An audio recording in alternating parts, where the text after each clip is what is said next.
Gereja kita mengangkat sebuah tema yang menarik menurut saya.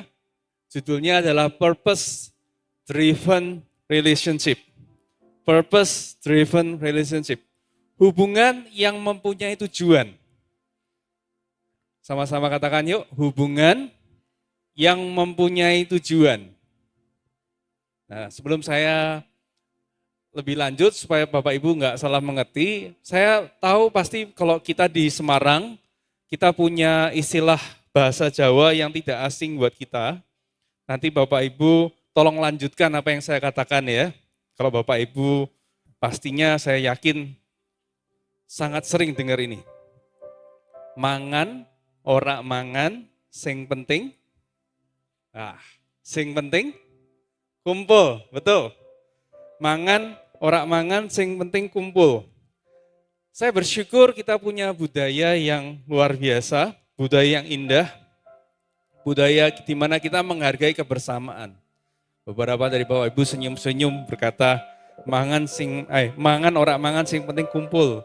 Apalagi jalan-jalan sama makan, gitu ya. Alangkah menyenangkan. Budaya yang indah, budaya di Jawa Tengah, sesuatu yang menyenangkan. Menghargai yang namanya kebersamaan. Pagi hari ini saya mau ngajak kita untuk belajar bahwa budaya ini adalah budaya yang perlu dan layak kita bangun. Karena Alkitab menambahkan bukan hanya sekedar kita kumpul, tetapi pertanyaannya adalah kita kumpul untuk apa? Kita kumpul untuk apa? Saya ajak kita untuk bersama-sama membaca amanat yang diberikan oleh Tuhan kepada kita, murid-muridnya, di dalam Matius pasal yang ke-28, ayat 19 sampai ayat yang ke-20. Matius pasal yang ke-28, ayat 19 sampai 20, kalau Bapak Ibu siap, katakan amin. Amin. Belum siap yang sebelah sini? Saya belum dengar. Amin. Yang sebelah sini? Amin ya. Mari kita baca bersama-sama hanya 2 ayat ini dengan suara yang keras bersama-sama. Siap Bapak Ibu? Siap ya? 1, 2, 3. Karena itu pergilah, jadikanlah semua bangsa muridku dan baptislah mereka dalam nama Bapa dan Anak dan Roh Kudus. Dan ajarlah mereka melakukan segala sesuatu yang telah kuperintahkan kepadamu, dan ketahuilah, aku menyertai kamu senantiasa sampai kepada akhir zaman. Amin. Biasanya kita senang sekali untuk mengutip ayat ini, terutama di bagian terakhir. Aku menyertai kamu sampai kepada akhir zaman. Nah, tapi apa artinya dari ayat yang barusan kita baca? Tuhan memberikan mandat kepada kita untuk apa Bapak Ibu? Untuk pergi atau kumpul? Untuk pergi. Apakah pada waktu itu gereja itu tidak kumpul? Saya mau katakan bahwa mereka kumpul lebih sering daripada kita. Jadi kehangatan, suasana keluarga, saya percaya kalau Bapak Ibu baca dalam Kisah Para Rasul, gereja mula-mula itu mereka berkumpul setiap hari, memecah roti. Jadi Bapak Ibu bisa bayangkan kehangatan, kedekatan mereka betul-betul yang benar-benar seperti sebuah keluarga. Tetapi yang Alkitab katakan, Alkitab tidak sedang meniadakan kebersamaan. Tetapi Alkitab memberi arah kepada kebersamaan. Jangan salah ya Bapak Ibu, Alkitab tidak anti kumpul-kumpul, sama sekali tidak. Karena itu adalah salah satu yang penting harus kita lakukan sebagai orang percaya, kumpul. Tetapi yang kita harus ingat bahwa Alkitab menambahkan ada arah kepada kebersamaan. Bapak Ibu kalau kita jujur, kalau dalam kehidupan kita, banyak kehidupan kita dibangun, hubungan itu dibangun dengan satu tujuan utama, yaitu kenyamanan. Setuju nggak Bapak Ibu? Saudara akan kumpul sama orang yang bikin Anda nyaman atau kumpul dengan orang yang membuat Anda tidak nyaman? Saya percaya Bapak Ibu enggak pengen sering-sering kumpul sama orang yang bikin enggak nyaman. Setuju ya? Setuju ya Bapak Ibu? Saya juga, saudara. Saya pikir semua manusia seperti itu. Ya selalu mencari yang namanya nyaman. Karena pada dasarnya manusia kepingin untuk satu, diterima. Setuju? Diterima. Kita bisa merasa tenang pada waktu kita bicara. Bisa diterima apa adanya. Yang kedua, didengar. Didengar, ada yang mendengarkan kita. Yang ketiga, merasa dikonconi, dikancani atau ditemani. Sehingga kita merasa kalau kita mempunyai hubungan yang seperti itu, hubungan kita adalah hubungan yang sehat. Tapi izinkan saya pada pagi hari ini untuk kita membangun dari itu. Bukan sekedar kita mencari yang namanya nyaman dalam hubungan, tapi saya ingin kita bersama-sama untuk kita tahun ini elevate, Bapak Ibu. Sama-sama katakan elevate. Elevate itu naik, saudara. Untuk naik kita perlu kembali kepada Alkitab kita dan kita mau untuk melihat apa sih yang Alkitab ajarkan sebetulnya. Bapak Ibu mau? Mau bersama-sama belajar? Banyak Bapak Ibu kanan dan kiri. Kamu mau? Anda mau? Mau kita bersama-sama belajar? Ya, baik Bapak Ibu. Mari kita bersama-sama lihat Alkitab kita. Alkitab mau menunjukkan sebetulnya bahwa hubungan yang terbaik tidak berhenti pada kenyamanan. Tidak berhenti di sana. Yesus sebelum naik ke surga, menariknya tidak pernah berkata begini.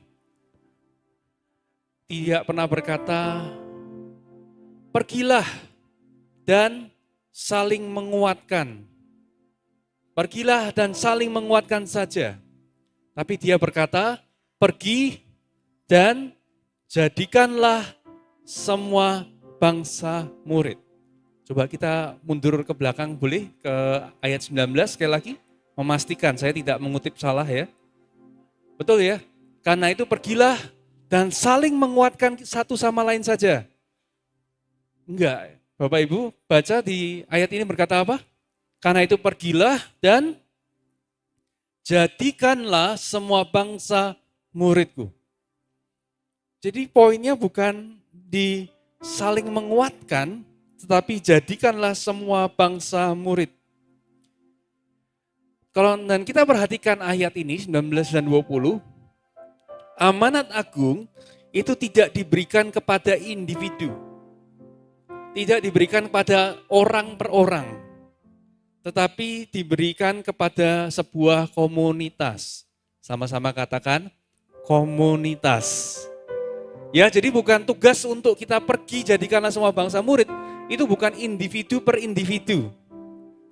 Ya, bukan satu sama satu. Apalagi kita bilang, oh itu cuma tugasnya rohaniawan. Oh itu cuma tugasnya yang ada titelnya PDM, PDT. Yang sekolah teologi. Tidak pernah saudara. Kita bersama-sama membaca dalam Alkitab. Alkitab kita dengan jelas berkata, dia memberikan itu kepada mereka. Katakan mereka. Mereka itu kumpulan orang. Kumpulan orang itu adalah sebuah komunitas. Artinya tujuan utama komunitas bukanlah sekedar saling menopang, tapi ini yang penting, tapi untuk mengutus bersama. Tetapi untuk mengutus bersama. Saya pelan-pelan supaya Bapak Ibu bisa pelan-pelan mencerna ya. Mengutus, bukan untuk saling menopang. Apakah kita tidak saling membantu, saling menolong, menopang? Iya. Menopang itu ada di dalamnya. Tetapi itu bukan tujuan utamanya. Hubungan yang Tuhan inginkan kita punya dalam kehidupan bukan hanya sekedar saling menopang, saling menguatkan. Tetapi tujuannya adalah untuk kita ini mengutus bersama. Sama-sama katakan mengutus bersama. Mengutus bersama. Apa ya maksudnya ya, mengutus bersama? Coba kita baca sama-sama lagi Filipi 2 ayat 2. Filipi 2 ayat 2 katakan, karena itu sempurnakanlah sukacitaku dengan ini. Hendaklah kamu sehati, sepikir, dalam satu kasih, satu jiwa, satu tujuan. Bapak Ibu, kita baca di sini sehati, sepikir, satu kasih dan satu jiwa. Itu terjadi pada waktu kita satu tujuan. Jadi jangan pikir yang penting aku menyatu, tapi tidak punya tujuan. Tujuannya kemana kita kumpul-kumpul? Ya supaya hangat, supaya asik. Itu perlu Bapak Ibu, semua kita memerlukan itu. Tapi pagi hari ini firman Tuhan mengajarkan itu bukan tujuannya. Itu cara untuk kita sampai kepada tujuan. Satu tujuan datang bersama satu hati dan satu jiwa. Jadi purpose driven relationship, mengutus bersama itu seperti apa? Contohnya seperti ini Bapak Ibu. Purpose driven relationship tidak hanya bertanya begini. Apakah aku nyaman bersamamu? Apakah aku nyaman bersamamu? Tetapi pertanyaannya seharusnya adalah, apakah kita semakin taat kepada Kristus bersama-sama? Coba, apakah aku nyaman bersamamu, tetapi apakah kita semakin taat kepada Kristus bersama-sama? Sekali lagi, berapa banyak dari kita yang senang kumpul? Saya angkat tangan karena saya juga senang kumpul, Ibu ya. Apalagi kalau komsel ke piknik gitu ya, seru kayaknya. Ya, seru. Ngobrol, asik, nyaman. Tapi satu hal yang penting adalah selalu kumpul itu tanya, tujuan kita kumpul itu untuk apa? Arahnya kemana? Karena Alkitab dengan jelas bilang ada tujuannya. Ya, jadi pagi hari ini saya tidak mengkhotbahkan sesuatu yang baru, tapi saya memberitakan dan mengingatkan kita apa yang Alkitab katakan Bapak Ibu. Tujuannya bukan cuma nyamannya, tapi pertanyaannya apakah kita semakin taat kepada Kristus bersama-sama. Berapa banyak yang dari Bapak Ibu setuju bahwa kita perlu piknik, saudara? Saya juga setuju. Berapa yang setuju kita perlu jalan-jalan ke gereja? Saya juga setuju Bapak Ibu. Sekali lagi pertanyaannya, bukan setuju atau enggak setuju kegiatannya. Pertanyaan kegiatannya untuk mencapai apa? Betul Bapak Ibu? Kalau itu membuat kita semakin taat kepada Kristus, semakin hidup kita mencerminkan Kristus, why not? Semuanya oke semua, betul? Tetapi kalau aktivitas yang kita lakukan, bahkan saya berkata hari ini, pagi hari ini kita kumpul beribadah, tetapi tidak membuat kita semakin taat kepada Kristus, pertanyaannya yang sama, kita kumpul hari Minggu untuk apa? Ya karena Kristen. Iya, Alkitab tidak berkata begitu. Alkitab berkata kita berkumpul supaya kita semakin taat kepada Kristus. Coba kanan kirinya disapa dengan halus. Ingat loh ya, ada tujuannya. Ingat loh ya, ada tujuannya. Tujuannya kita datang hari ini adalah supaya apa? Supaya kita semakin taat kepada Kristus. Ya. Nah, Bapak Ibu, saya cuman ingin ajak Bapak Ibu untuk berpikir sejenak. Percayakah Bapak Ibu bahwa Tuhan Yesus itu begitu mengasihi murid-muridnya? Yakin? Yakin? Langsung tanya, yakin loh, bener gak ya? Pastor ya, bener gak ya? Tuhan Yesus mengasihi murid-muridnya gak Bapak Ibu? Mengasihi ya. Berapa lama Tuhan Yesus bersama dengan murid-muridnya di dunia? Berapa lama? Enggak lebih dari 3,5 tahun. Kalau secara nalar dan logika, kita bilang kalau orang mengasihi, dia akan apa, saudara? Tidak akan meninggalkan. Betul nggak? Setuju nggak Bapak Ibu? Betul kan? Kalau memang sayang, kenapa harus meninggalkan? Kenapa harus meninggalkan? Kan dia bisa terus di bumi, ngajar terus, bikin mujizat, sampai dia tua, sampai dia meninggal umur 130 tahun misalkan. Kan bisa, kenapa harus 33? Kenapa dia enggak lebih lama? Katanya mengasihi. Tapi satu hal yang dia ingin tegaskan adalah dia tidak mau murid-muridnya terus bergantung pada dia.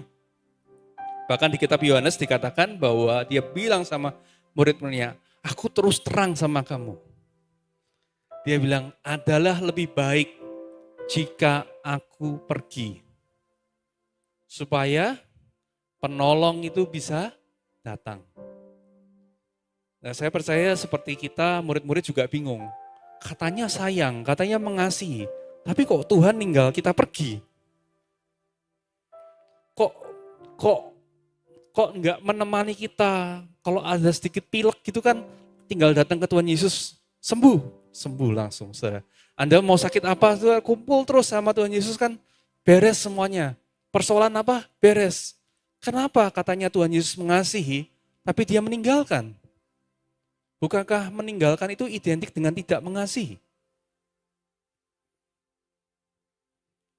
Saya coba ajak kita berpikir, Bapak Ibu yang di sini sudah jadi orang tua, Bu Mingga anaknya sudah besar, di Pak Nugroho anaknya sudah besar, mengasihi anak-anaknya enggak? Pasti, saya percaya. Setiap dari kita orang tua di sini mengasihi anak-anaknya. Kalau jujur ditanya, Bapak Ibu, Anda menyekolahkan anak Anda ke sekolah terbaik, minta mereka untuk ikut kegiatan ekstra, les sana sini. Tujuannya apa sih?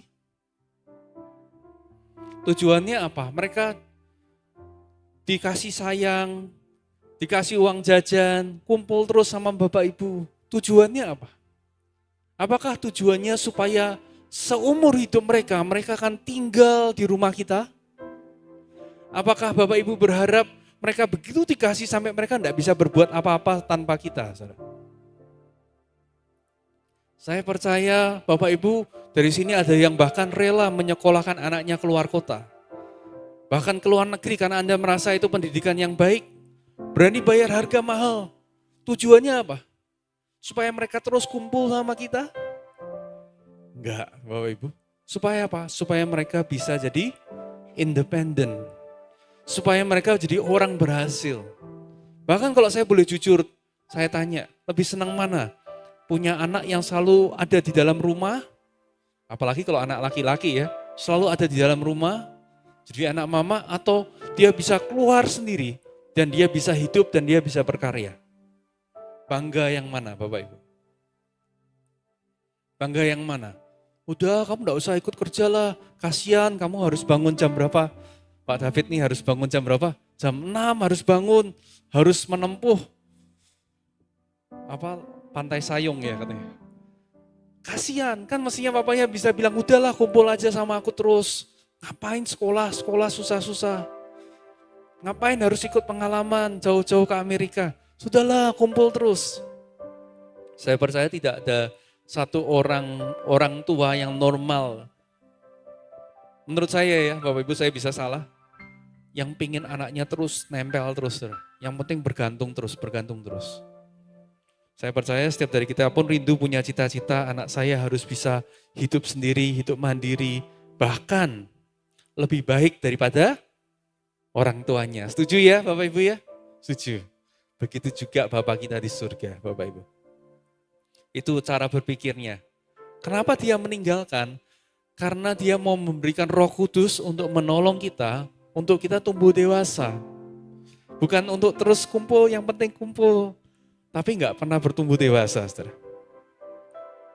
Nah Bapak Ibu saya mau pagi hari ini mau mengajak kita untuk melihat sebuah gereja yang menurut saya luar biasa, saudara. Yaitu gereja mula-mula. Ini adalah peta perjalanan dari Rasul Paulus selama perjalanan misi yang pertama, kedua, ketiga, keempat. Bapak Ibu bisa lihat ada kata Israel, Di ujung utara ada namanya Antiok Syria. Ya, jadi kalau zaman sekarang itu adalah negara Syria, saudara. Ujungnya, jadi tetangganya Israel di sebelah utara. Nah, Paulus dan Barnabas itu mereka punya home base di kota Antiok Syria. Dan Bapak Ibu perhatikan di peta itu, setiap kali mereka pergi, perjalanan misi pertama yang lainnya yang merah, garis merah, yang kedua adalah apa itu? Hijau atau biru itu? Hijau terang ya. Hijau terang, yang kedua, yang ketiga adalah biru, yang keempat adalah ungu. Bapak Ibu perhatikan mulainya dari mana dan akhirnya di mana.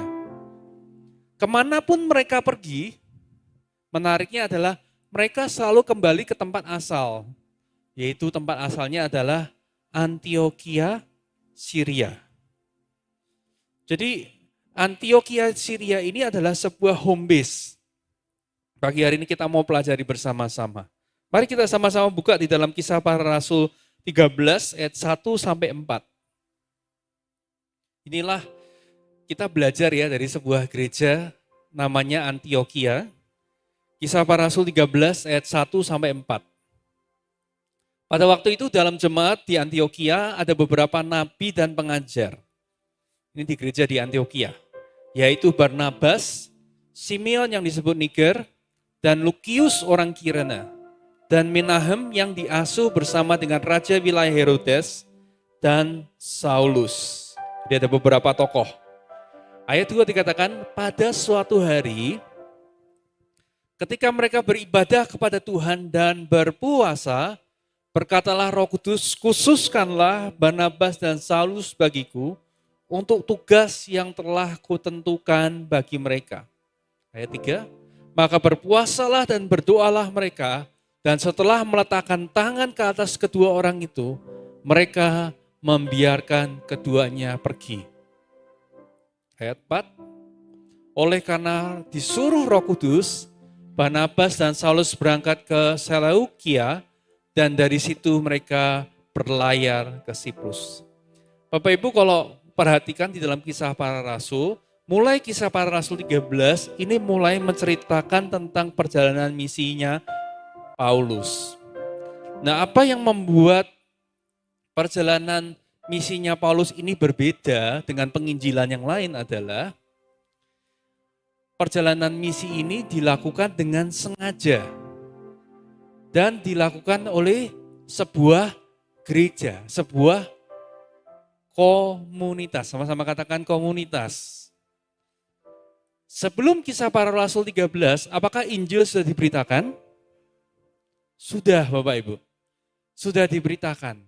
Tapi yang memberitakan adalah individu demi individu murid Kristus. Pada waktu Tuhan Yesus naik ke surga, murid-muridnya ini pencar. Bapak Ibu, kalau suka sejarah, seru ya. Mereka berpencar, ada yang ke arah Asia Kecil, sebagian besar bahkan ke Afrika Utara Bapak Ibu. Murid-murid Tuhan Yesus 12 rasul itu, tinggal 11, itu ada yang sampai India, ada yang sampai ke Asia, saudara.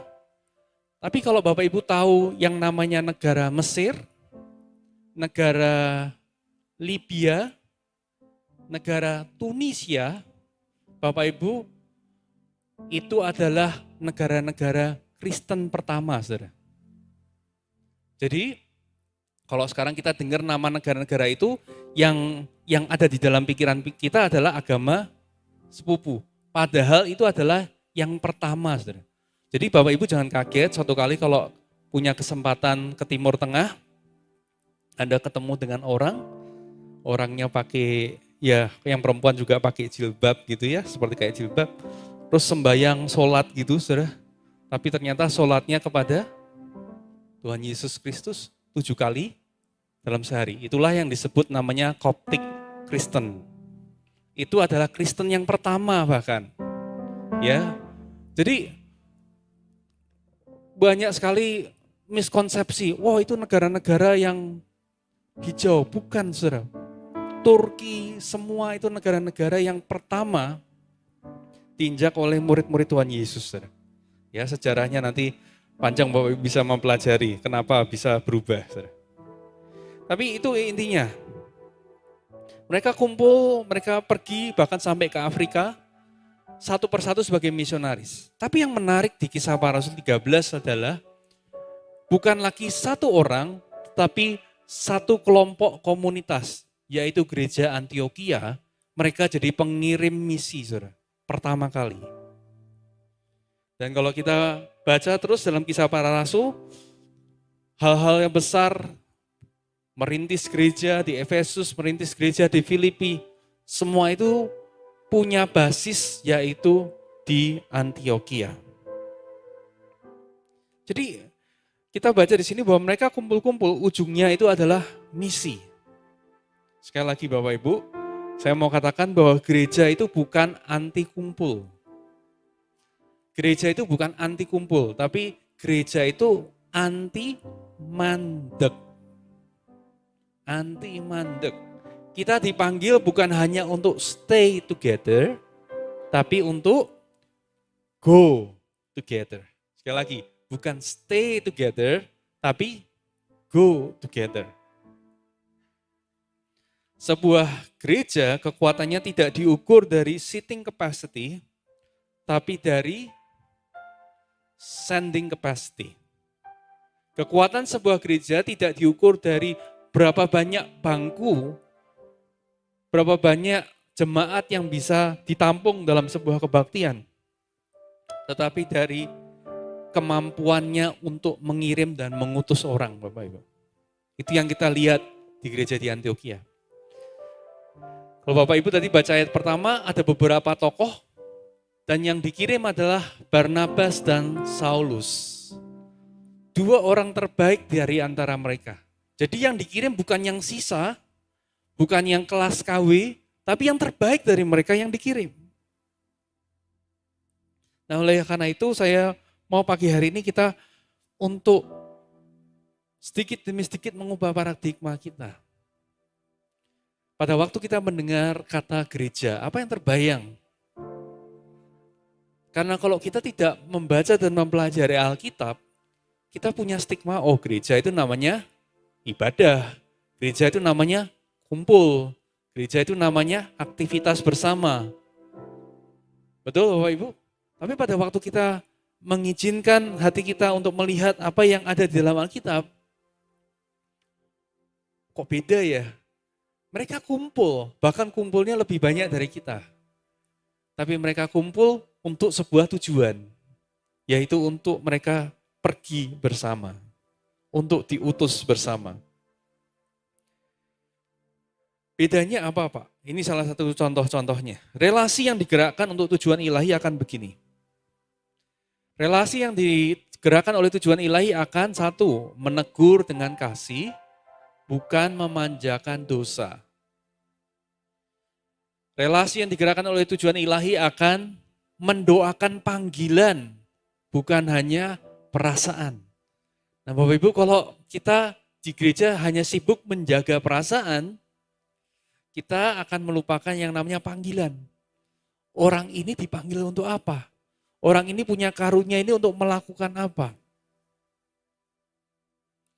Mendorong ketaatan bukan sekedar empati. Sekali lagi, empati penting sekali Bapak Ibu. Saya tidak berkata empati tidak perlu. Empati sangat penting. Tapi kita juga harus mendorong namanya ketaatan. Dan terakhir merayakan ketaatan bahkan ketika itu harganya mahal. Saya minta tim present worship bisa maju ke depan. Bapak Ibu mau tanya, Pak, terus hari ini kita mau kemana? Tujuannya kemana? Kita diutus pergi kemana? Apakah habis ini kita bersama-sama mission trip ke Nigeria gitu ya? Kemana nih? Mission trip kemana? Saya mau katakan bahwa hari ini kita mau diutus untuk kembali ke dunia kita masing-masing.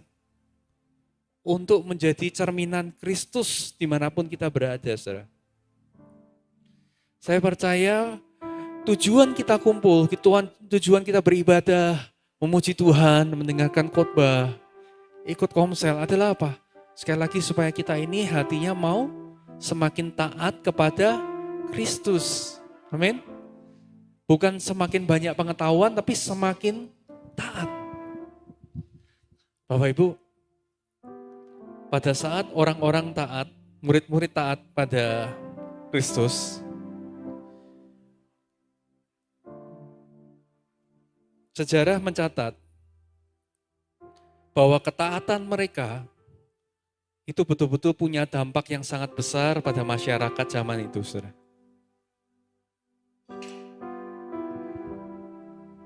Saya kasih beberapa contoh, saudara ya. Sambil kita mempersiapkan diri kita untuk masuk dalam perjamuan kudus pagi hari ini.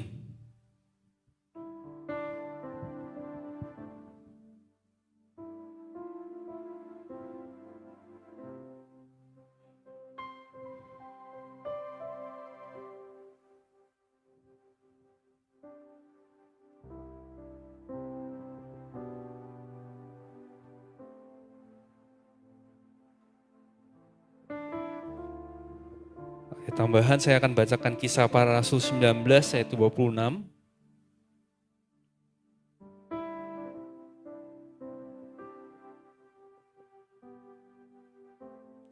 Sekarang kamu sendiri melihat dan mendengar bagaimana Paulus bukan saja di Efesus, tetapi juga hampir di seluruh Asia telah membujuk dan menyesatkan banyak orang dengan mengatakan bahwa apa yang dibuat oleh tangan manusia bukanlah dewa. Jadi mereka ini sedang dalam pengadilan dan orang yang menuduh mereka tuduhannya adalah begini.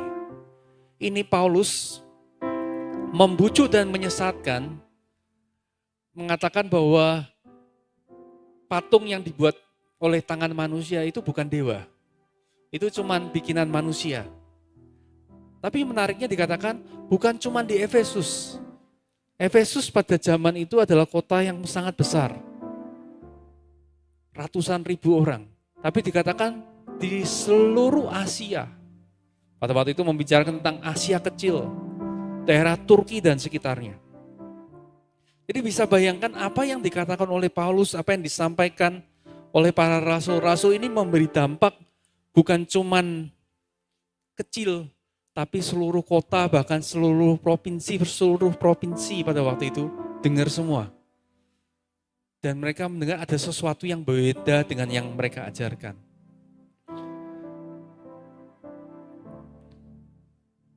Banyak kisah-kisah di dalam Kisah Para Rasul yang mengatakan pada saat mereka masuk satu kota itu mendengarkan kabar Injil. Saudara. Nah, bisa bayangkan bahwa ini terjadi bukan karena hebatnya Saulus dan Barnabas, tetapi karena mereka bersama-sama sebagai sebuah gereja bersatu. Saudara. Yang diutus adalah Saulus dan Barnabas dan beberapa orang, tapi yang mengutus adalah satu gereja. Dan Bapak Ibu, setiap kali Saulus dan Barnabas mereka menginjil keluar 2 tahun, saudara muter gitu ya.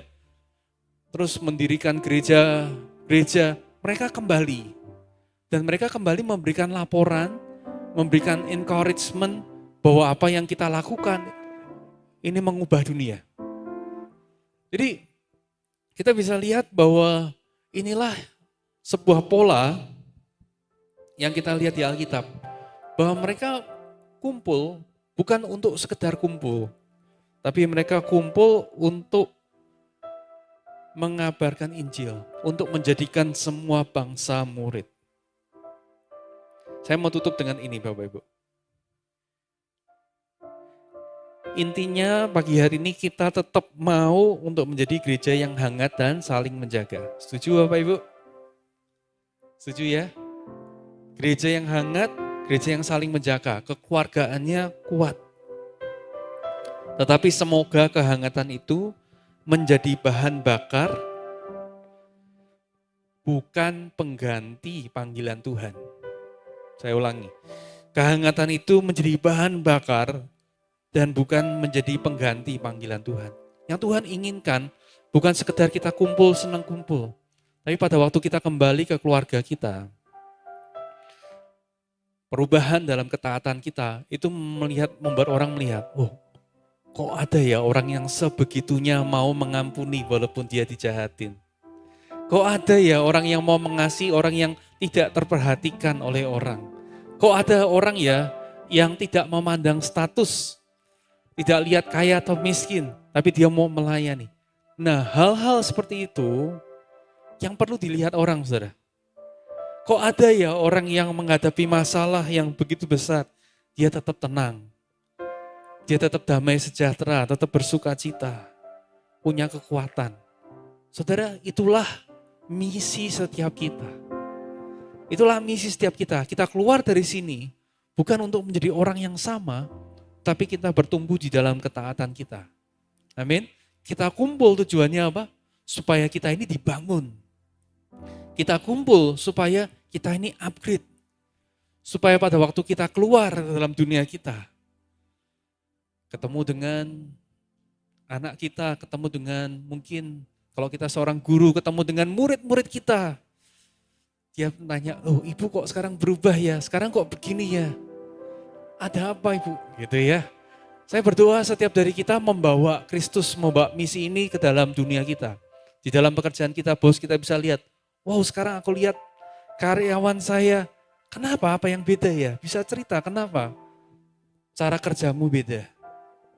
Itulah misi. Jadi sekali lagi purpose driven relationship. Bukan bicara tentang kita meniadakan kebersamaan. Kita mau menjadi gereja yang hangat, saling menjaga kekeluargaan. Tapi sekali lagi kehangatan itu harus menjadi bahan bakar. Bukan menggantikan panggilan Tuhan dalam kehidupan kita. Amin.